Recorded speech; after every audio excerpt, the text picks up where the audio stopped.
The Chronicles of Prydain is a book series from the 1960s, which is a fantasy series that was pretty popular enough to win 2 Newbery Awards, which is a high honor for a book series.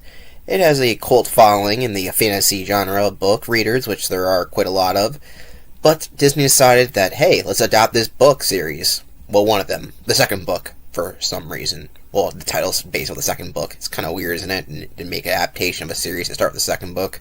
Oh well. And that ended up being The Black Cauldron, one of Disney's lowest points in their entire animation history.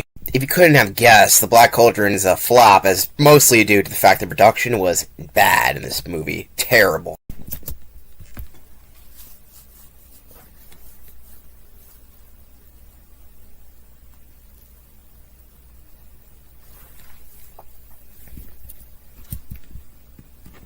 One of the problems of the movie is that the animators had to desimplify a book series with over 30 characters down to only a couple. The story also features a lot of human characters. Now, Disney learned how to animate them, but according to the heads, they didn't know how to animate them correctly, so this film got delayed for over 10 years. There were a lot of fights on set with the old and newer guys. For example, a young animator named Tim Byrne, you may have heard of him, did the character design on the left, while a traditional older animated guy, Milk Khan, is that how to say his name? Don't really know. Milk Call, whatever. He did the one on the right. I won't say which one is better, but the left one is really over-exaggerated with the weird limbs, and the one on the right is painfully generic. As off-brand as the one on the left is, it definitely would make a more interesting film with that character design, that's all I can say. Technically, Milt here is already in retirement, and he didn't want to do this film, so they just did the most half-assed designs for these characters. Look how lame they look. They're so generically bland. This is one of the first projects done by John Musker and Ron Clements, who unfortunately got booed off the project to work on another Disney film because their take was too different for what they wanted, apparently too comedic. That would obviously be a bad call, because if you don't know these guys' director lineups, well, they know how to direct good animated films, and you'll see that with the next film we cover. Despite its awfully bland character designs, it is a first for Disney in the terms of animation. It uses a new technique for scanning in drawings into a celluloid system, but it's nothing too interesting to talk about. But the more interesting thing is the first film to use CGI. Very little effects were used CGI, apparently this boat is, and other effects were also used for the CGI. CGI is a new form of animation at this point, but this form of animation would slowly take over the industry as the years would go on, so it's neat to see it first appear here. So, the film is finished, and there's a test screening, and it goes horribly. In the end of the movie, when these dead are getting revived, apparently it was a lot more graphic, and kids screamed in horror and ran out of the movie screening. In fact, there are a lot of scenes that are considered too dark for audiences, and pretty much every one of them got cut, cutting the runtime by a tremendous amount.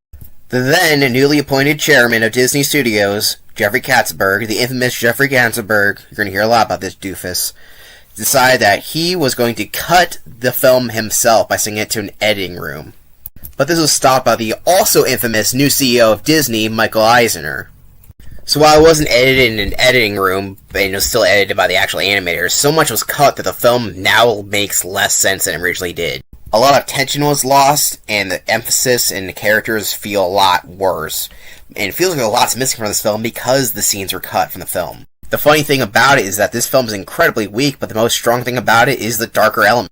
Unfortunately, these scenes are far and few between because, like I said, all of them got pretty much cut from on the cutting room floor.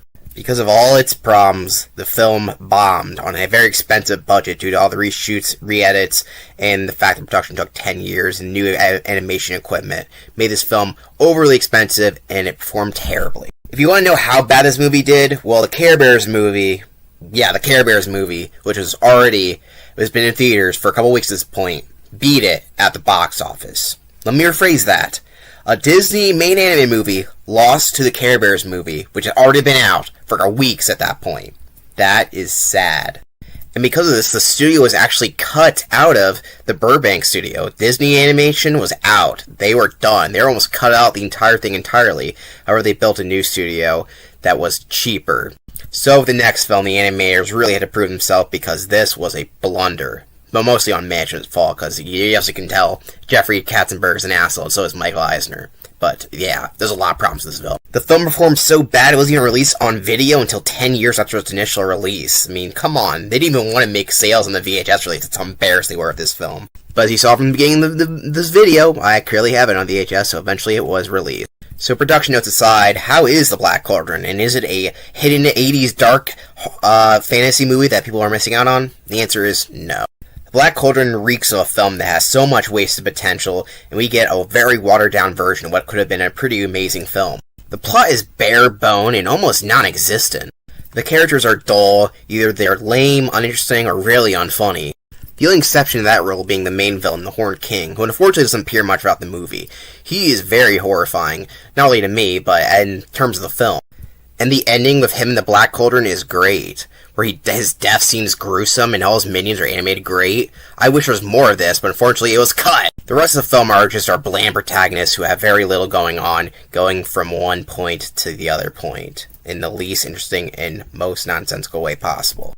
The main kid starts off as being annoying, and then later on it becomes bland as a pile of dirt. He has a pet pig who has magical powers, and you think there'd be a bond between them, but the pig just gets out of the movie entirely randomly. There's also a girl here that doesn't do anything. She's has bipolar, she has mood swings randomly, she'll be supportive in the next scene, and one scene she'll be really pissed off. She also has a very lame design. She's also a princess, by the way. Doesn't really come into the story at all. Because in another scene, she's like, oh, she's just a maid. So what is it? Is she a princess or a maid? Make it up, Alonzo! And then there's two awful comedic side characters. There's this old man who's a bard who, by the way, doesn't even play his instrument. See, there's a character who is supposed to be a singer and a musician who doesn't play his instrument or sing. There's no songs in his movies. What the hell are they thinking? His gimmick is that his harp here will break a string when he lies. Why? Why is that even a thing? It doesn't make any sense. It's never explained. It's just a random thing that happened. It wasn't funny the first time, and it isn't funny the second time, so this character is pretty much pointless from the fact that one witch lady wants to fuck him for some reason. And then he's turned into a frog and ends up in the middle of her tits. This is a scene in a Disney movie. I wish I was joking. The last and most infamous character from this movie is Gurgi, who is, whatever the fuck this is. This character has the voice of Gollum from Lord of the Rings, so I guess, Disney should sue them because obviously they stole his voice. He's just an annoying parasite who is animated good, but has a really weird design, and it's just annoying as fuck. Seriously, I'm so glad he killed himself at the very end of the movie. This character kills himself. I'm not joking. He just, flat out kills himself. He jumps into the Black Cauldron and dies. I was happy when this happened, because fuck him. So is there anything good that happened in this movie? Well, yeah, there is. You see, early on in the movie, they go to this castle the Horned King is. We can see all his henchmen, which are acting all crazy. And during this short period, it actually feels like a dark fantasy film. There's actually good animation, there's higher stakes. It's actually, I was kind of enjoying myself during this part. Like, the kid's running for his life, realizing that he's over his head, and that's kind of interesting. The character starts becoming a little bit more interesting, and his devotion to his little pig there is actually kind of a fun dynamic. Oh, I hope to see more of that. But then we get introduced to the dumb comic relief characters who just are unfunny, and they take up way more screen time, and then they just leave the castle, and then we never see the Horned King until the very end. Like, man, I miss the scene where he was torturing the kid by almost trying to kill his pig. I mean, that's great. Why can't this film have more of that? Come on. I don't care if it's dark. Have you seen the other dark kids' fantasy films from the 80s? Come on, dudes. Come on. Also, to make our main character, who has a name that I can't pronounce, lamer, he just steals a sword from a dead guy, and the sword just is magical and just attacks things on its own, and it's just an easy cheat code. Like, wow, great character development here. He doesn't have to earn anything. He just uses the fucking sword. Lame. Oh, there's another scene. Right before the movie turns to shit, the Horned King has a little minion guy, a little green guy, and he chokes himself out rather than having the Horned King punish him because he's that scared of him. He'd rather hurt hit himself than actually deal with him. That's dark, but I kind of love it. Why can this film have more of that? But no, we get fairies who I don't even know what they even do. They're there for like 10 seconds. And we get the girl and boy fighting because the boy's sexist randomly, and it's so weird. I don't get it. Oh, this was to show that they're in love? They didn't even interact like that at all before this one random scene. What the fuck? Talk about worst Disney couples, it's probably these two. They have zero chemistry, and then randomly, I guess they're a couple. What the fuck? So one of the weird things in the movie is that the characters want to get the Black Cauldron because the Horned King wants to get it to make an army from the dead. So, what they do? Well, they can't destroy it, so why would they even look for it? In fact, the only way the Horned King even gets the Cauldron in the first place is because they got it for him. So they're fucking idiots. This is unfortunately one of those cases where you wish the villain was winning, because all the stuff the villain does is super cool. I like him. He's an awesome dude. I mean, look at this stuff. This is awesome. But like I said, I mentioned multiple times before, a lot of these scenes were cut, so a lot of the army stuff, it's just completely gone, so there's a lot less stakes at the ending here. You see these army, like, oh my god, they're gonna have a giant fight?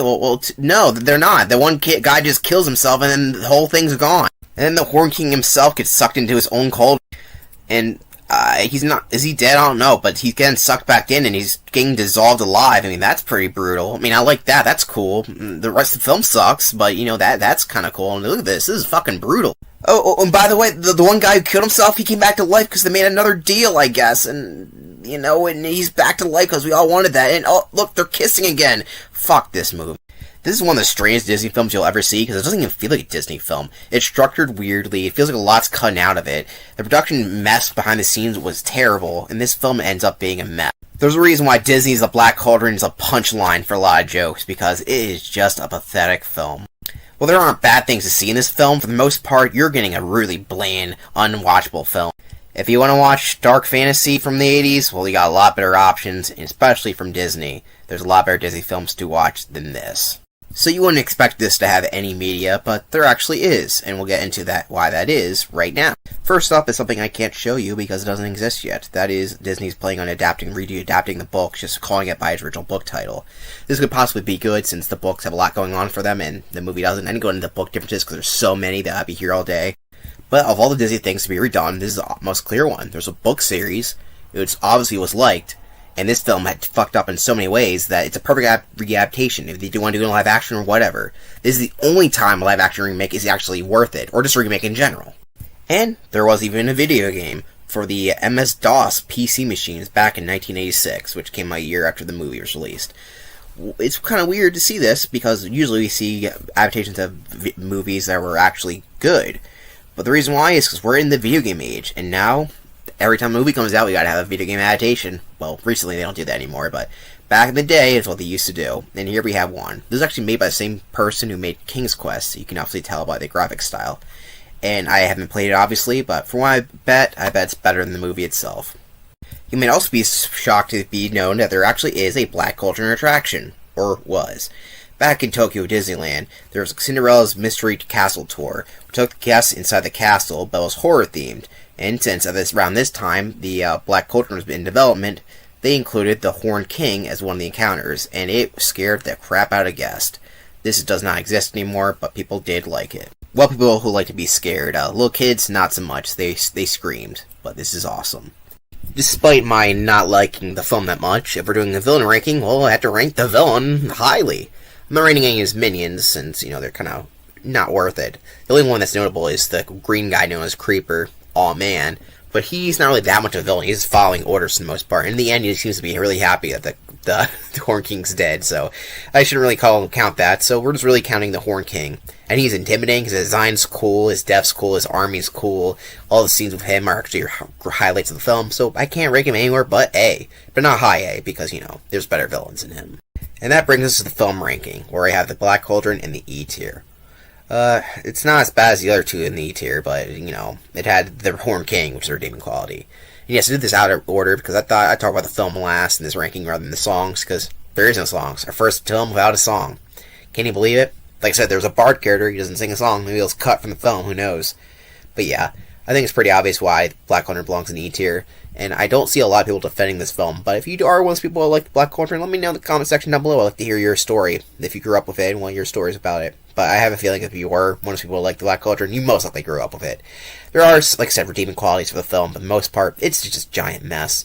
Fortunately, it was one that they were able to go and come over, because we're getting very close to when Disney gets their acts together and start making good films again. Like the next film. Next time, we actually get to watch a good film this time, with The Great Mouse Detective. See you then. Hey, did you know I have a book? In fact, I have multiple books. They're available on Amazon. There should be a link in the description.